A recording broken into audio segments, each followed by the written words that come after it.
Hey everyone, today's video is all about adding jewelry to your vintage booth. So I have had these boxes, like 3 boxes of jewelry that I purchased on, I think like shopgoodwill.com. They're just mystery boxes of jewelry. I had planned several months ago to add this to my booth. So I purchased a few tools to help me in the process. However, when I got the boxes, they're just a mass of jewelry that you really have to take time to go through everything and untangle first of all before you can even see what you have. So I put it off and I put it off and I put it off. But the word on the street is that cheaper costume jewelry, $10 and under, sells really well in vintage booths and can help improve your sales. So I am going to eat the frog today. I hope you've heard that quote and know what I mean. I love the quote. We're eating the frog, getting it done, and hopefully we'll be able to improve our sales by adding these to our booth. So here's what we have. You can see it's just a massive of just stuff. I'm sure there's some good things in here. There are actually a few pieces that I purchased at like a church yard sale sort of thing. And this was from an online estate auction. And here's another box. Now I have purchased a few tools to help me with the process. This is called a caliper. I think this is how you say it. And it just helps if you're selling online to be able to take pictures and show the size and everything. I have not used it yet, so I really don't know much about it. The second thing I purchased is this. It has a little light on it, and it will help you magnify and see any marks that are on the jewelry. And that will just help you determine whether you want to put it in your booth or, you know, sell it online. And the last thing I purchased, and I'm not sure if this was the best thing to purchase or a smaller version. It's called the Presidium, and what it does, it's really fun. I'm not wearing my wedding ring right now. I should have done it so I could test it. It will show you whether a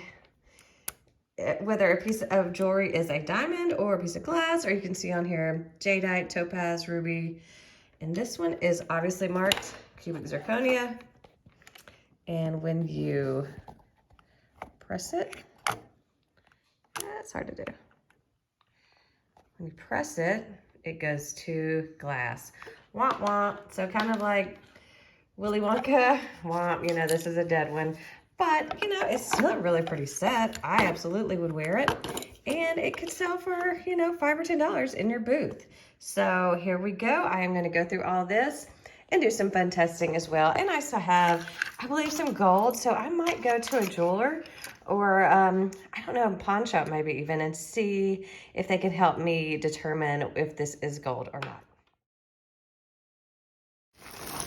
So I'm not going to bore you with all the details of untangling this, but it was such a pain. But I finally did it. I finally got through all of it. And yeah, I am just kind of proud of myself for actually getting it done. And the results of what is available in my booth and the stuff that I've just been holding on to that I could be selling is just crazy.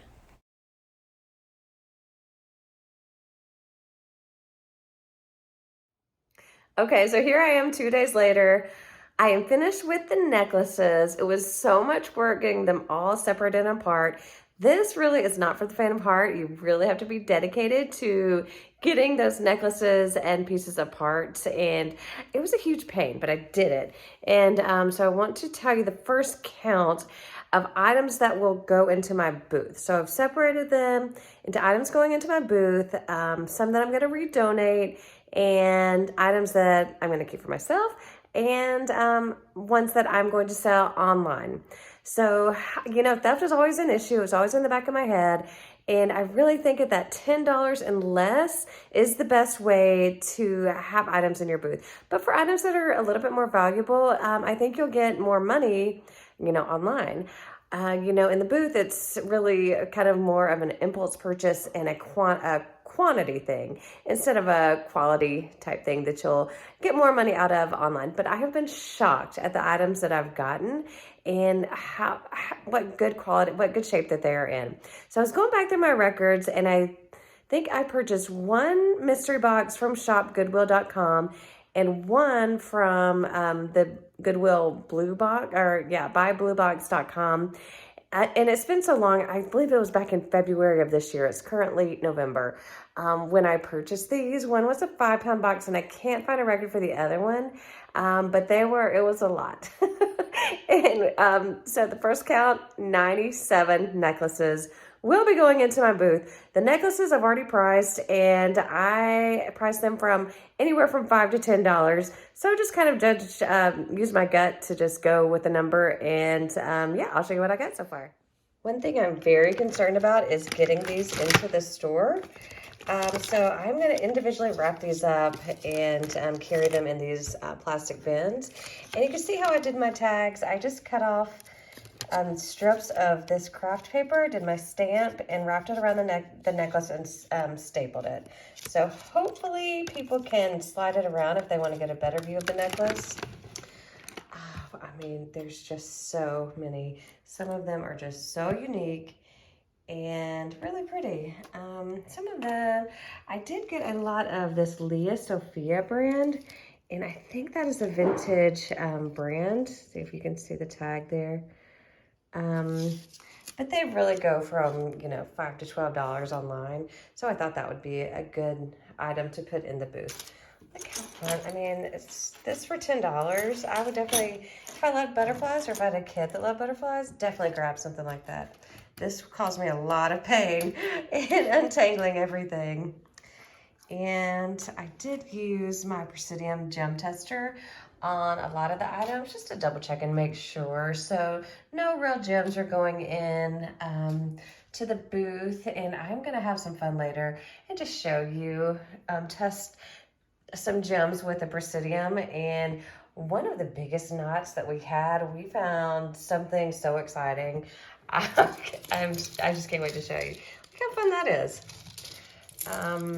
Yeah, so I really hope this is worth it in the end, but a quick count gave me 97 necklaces. And now one thing that will need to be considered is the display. So I pulled together all the potential display options that I have, and I'll show you that at the end. So for the earrings, they were kind of a bust. These are the ones that I'm gonna hold on to, but I think I will actually make a craft lot and post on eBay. There's just a lot of fun things in here that people could do with those if they, you know, wanted to. It's mostly singles, so you can't do a whole lot. And trust me, I did test all the single diamond looking earrings. So I'm also not sure. I need to clean them first, which I'm not looking forward to, but I have no clue what that is. But yeah, I'm not sure how I'm going to package them, so I will work on that now. These are the brooches that I found. I think I'll put them in my booth. I assume they'll sell fairly well. If not, I will just lock them up and put them on eBay. And then these are the pendants. Should be a fun addition to the necklaces. So here are the final items. These are the ones that I am going to either sell on eBay or take to the gold, buy gold type of store. So these are all the gold chains that I found. One of them I believe was marked 14 karat, and the other ones I just really don't know. I mean, they're not magnetic. They have the look. They're not tarnished at all. You see that right there, it says 14 karat. And so I'm just gonna go and get some quotes on whether I should sell them here locally or just try to sell them online. This beautiful set is Napier, I believe how you say it.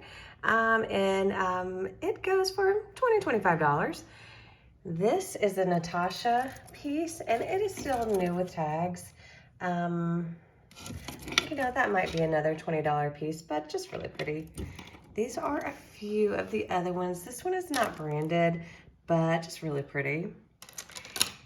This one was one that I would typically put in the booth, but it's by J. Jill, and these surprisingly go for about $20 or $25. So I'll try it out online and see what happens. And this one is a vintage Carol Lee think that's right. Yeah, Carol Lee necklace. And that is another $20 or $25 necklace. And then this is a Sandra David necklace, really pretty. And finally, a Chloe necklace with the chain. And you can see how tarnished it is. I have a couple of these pearls. You can really kind of see the difference in the coloring. They're both knotted in between though. And so I'm really not sure what to do with the pearls. You can see the difference in the clasps. That's a really nice one. This one, not as nice, more basic. So this one, you know, who knows? Of the bracelets, we have this one that has the tag L and D.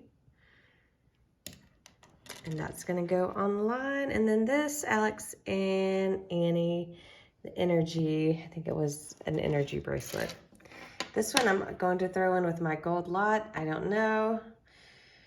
I don't think bracelets are really 24 karat gold. I mean, 14 karat gold, but I'm just gonna take it and see what they say. These beautiful crosses, not magnetic at all.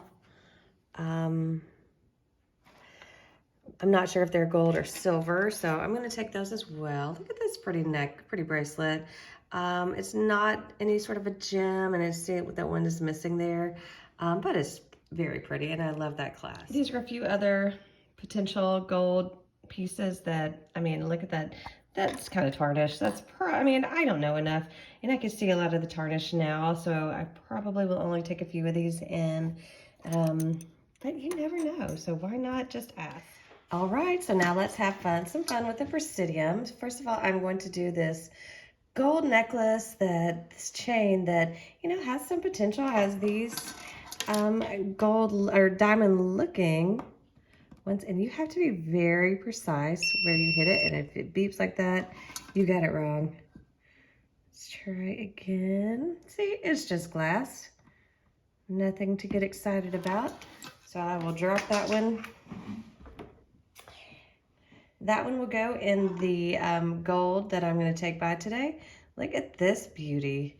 Almost looks like peridot or I don't know. So let's try it out.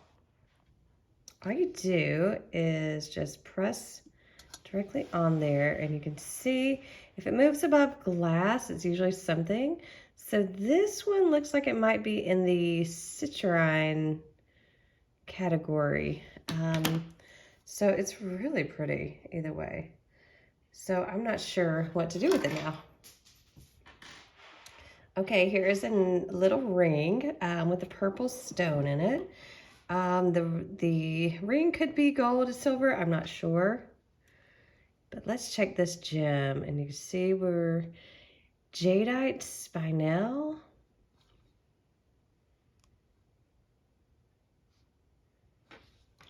Okay, so that's something. So I'm just gonna take that one with me as well. And now another one that we have is this ring. It actually kind of fits me fairly well. Let's see if anything happens. And that one is moving to the quartz amethyst. That might be an amethyst. Now this piece, so pretty, was in the middle of one of the biggest bunches of tangled mess. And so this one goes super fast all the way to the end, and it is a sapphire. Now let's check the little pieces around it.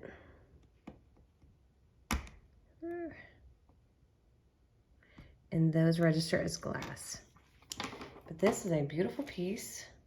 And check that out, it's a real sapphire, and that's a pretty big one. Now, I just don't know what to do with it. So thank you for sticking with me through that entire process. It was a long process that I have been putting off for well over 6 months. So I will show you after I finish talking here the display that I did at my booth. I will say I wasn't crazy about having a ton of necklaces. They were a little bit more difficult to display, so I'm going to work on something for the future so I can put those over 100 necklaces in the booth. And I'm not going to put them all in at once. I'm just going to add them gradually. And so I think that's going to be better. So as far as the rest of the stuff, I did go to the pawn shop. I was so nervous. I had to put myself up to walk in. And I learned so much. They were beyond nice. And this is where I learned that, number one, the magnet I had was not strong enough. He immediately removed every gold chain that I showed you and said, even though it's marked 14 carats, it might just be gold filled or gold plated. And so all those chains, I'm probably just going to put in a lot on eBay and see what I can get out of them. One of those random pieces of earrings was a silver piece, oddly enough. So that was a little shocking. And you don't make a ton of money off of those. He said like a couple bucks.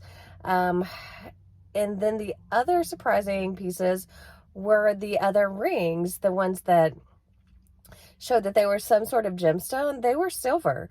And so that was exciting to learn. But the biggest and most exciting piece of jewelry that I found in this mystery box, just totally random, was that citrine pendant was 24 karat gold. And I'll pop it up here. He gave me some prices and I was just so nervous. I sold the silver for like 40 bucks. I had some other pieces that I took in as well, but he was so kind. And I told him about the pearls that I had in my lot. And he said that more than likely, if it has a really nice gold clasp, then it is pearls. Because I told him about the hand knotting, and he said bring it in and test it. Other than that, I have posted some on Facebook. I'm sorry, on eBay, and eBay automatically turned one down because I included ivory in the description, and it's that Sandra David piece, and they said that real ivory is not. I don't think it's real ivory from an elephant's tusk or something like that. That's just crazy. It's costume jewelry, for heaven's sakes. So I'm not real sure what to do with that. I guess I can put it in the booth. I guess I could take it back to that pawn shop and see if he could test that for me. So anyways, that's all I have for the jewelry. I'm going to wait to see if any pieces sell in my booth to see if I purchase another box. It was pretty exciting and pretty fun just to see and learn more about the pieces and all the different kinds. And also the magnet that you need. And I took a good look at his, and I'm going to link it below. The one that you need to have, it has to be crazy strong. Even though I thought mine was super strong, there's another level of magnetic strength to help differentiate the gold from the gold field. So anyways, thanks so much for carrying along and watching this journey. And if you are interested in seeing what sells in my booth, follow along. This channel is all about vintage booth sales, and join our private community. It's $5 a month for vintage booth owners to help improve your booth sales. We are just a thriving community of people that want to grow their booth sales and be serious about having this as a business. So anyways, here is my booth, and thanks so much for watching.